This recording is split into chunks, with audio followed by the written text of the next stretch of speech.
some people might think that labor trafficking is very low here in the United States or barely exists, because we have all these high numbers for sex trafficking, but only because we don't have those numbers, we have evidence and case studies of it continuing to occur in the United States.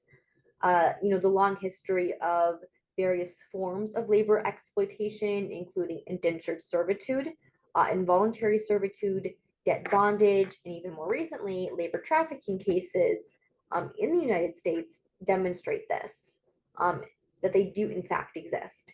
And there may be other reasons for the lack of identification, reporting, investigations, and prosecutions of these cases.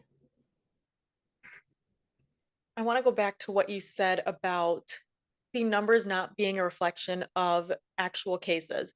We know this is true for basically every crime out there, but specifically with human trafficking. And when we want to narrow it down to labor trafficking, I think it's really important to recognize that human trafficking is happening. It's happening a lot, but let's face it, a labor trafficking headline isn't going to read like a sex trafficking, human trafficking, sex ring headline.